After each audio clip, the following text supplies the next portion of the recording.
Hey everyone, welcome back to the Thundertron podcast. So today I'm going to be discussing and giving you my thoughts on the recently revealed Transformers Stu Series 86 Voyager class blaster and a Minicon Eject.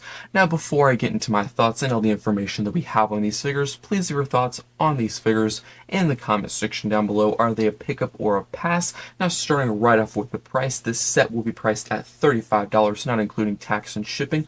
The release date is April 10th, 2024. As far as the availability goes or where you can find this item, it is a Target exclusive, so the majority of the stock will be on Target.com with a small amount of stock on Hasbro Pulse. And as of the time I am recording this audio, on both the websites, this item is still in stock and available.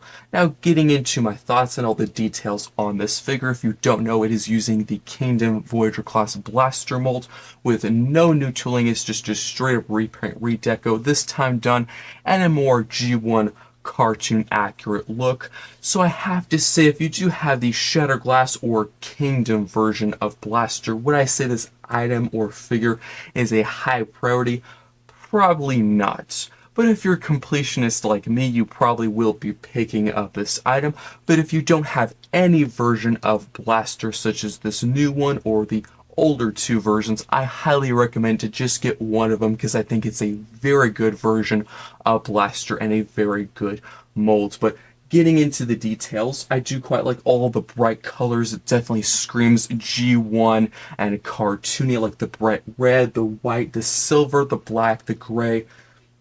I always loved how there were speakers on the front and the sides of his legs. I thought it was pretty cool how the handle from the boombox mode also attached onto the sides of his legs. I think that was a really good piece placement.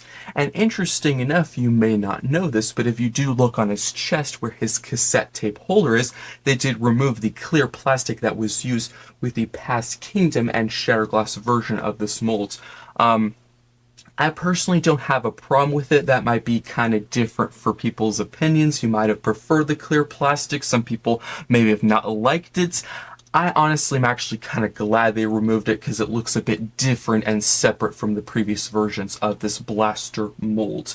As far as accessories go, he does come with the same black rifle, done with some really nice scope work, and it is Blast for Peace compatible. He also does include the same Minicon Eject, but another very interesting change that I was not expecting them to do, they actually removed all of the transparent blue plastic that they used for Eject before with the past releases of this Minicon, and now he is just solid plastic. So with the Kingdom release, it was transparent blue plastic. With the Shatterglass release, I think it was like a dark transparent maroon or kind of orange color, which to be honest, I did quite like. But again, kind of like the clear plastic on Blaster's chest, I'm kind of glad they changed it because it makes the figure seem a bit more different and new instead of just a copy and paste of the past release.